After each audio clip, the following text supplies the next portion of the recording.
Hello everyone, welcome back to Shayi's recipes. எல்லாரும் எப்படி இருக்கீங்க ஃப்ரெண்ட்ஸ்?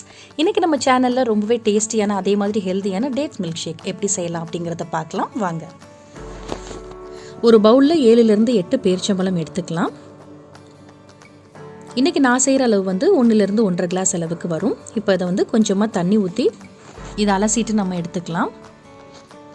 இந்த மாதிரி அலசி எடுக்கும்போது சின்ன சின்ன தூசி இருந்தாலும் நமக்கு வந்துடும். அதுக்கப்புறமா இது கொஞ்சமாக தண்ணி ஊற்றி ஒரு 4 to 5 hours இதை நல்லா ஊற விட்டுறலாம். நம்ம ஊற வச்ச பேரிச்சம்பழம் பாருங்கள், நல்லா சாஃப்டாக இந்த மாதிரி ஆயிருக்கு பாருங்கள். இப்போ இதுலேருந்து நம்ம சீடு எடுத்துடலாம்.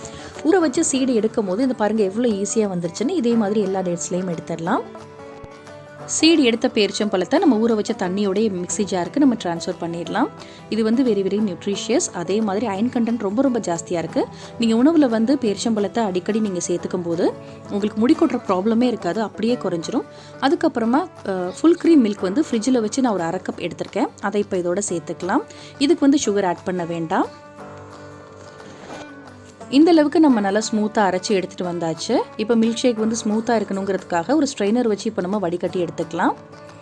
அந்த டேட்ஸில் இருக்க தோல் எல்லாமே நமக்கு ரிமூவ் ஆகிடும். இதுக்கு வந்து சுகர் நம்ம சேர்க்க தேவை கிடையாது. அந்த டேட்ஸில் இருக்க இனிப்பு சுவையே வந்து இதுக்கு கரெக்டாக இருக்கும்.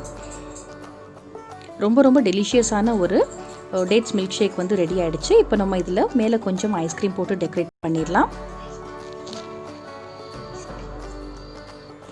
இப்போது நம்ம சேர்த்த டேட்ஸ் மில்க் வந்து ஒரு கிளாஸில் இப்போ ட்ரான்ஸ்ஃபர் பண்ணியாச்சு. 3/4 டம்ளருக்கு கொஞ்சம் கூடுதலாக சேர்த்துடலாம் அந்த கிளாஸில். அதுக்கப்புறமா 1 ஸ்கூப் அளவுக்கு சாக்லேட் ஐஸ்கிரீம் சேர்த்துக்கிறேன். இந்த மில்க் ஷேக்கை இன்னும் எம்மியாக்கிறதுக்காக ஐஸ்கிரீம் சேர்த்துக்கிறேன்.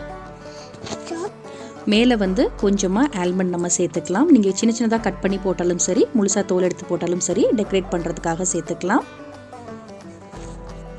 டேட்ஸே பிடிக்காத குழந்தைங்களுக்கு கூட இந்த மாதிரி மில்க் ஷேக் செஞ்சு கொடுத்தீங்கன்னா அவங்க விரும்பி சாப்பிடுவாங்க.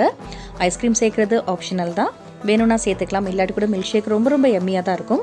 இதே மாதிரி இன்ட்ரெஸ்டிங்கான ரெசிபீஸ் நிறைய வேணும்னா நம்ம சேனலை சப்ஸ்கிரைப் பண்ணிவிட்டு பக்கத்தில் இருக்க பெல் ஐக்கானை கிளிக் பண்ணுங்கள். அப்போ தான் நோட்டிஃபிகேஷன்ஸ் உடனே வரும். எப்போவுமே ஹாப்பியாக இருங்க. Take care. Thank you and thanks for வாட்சிங்.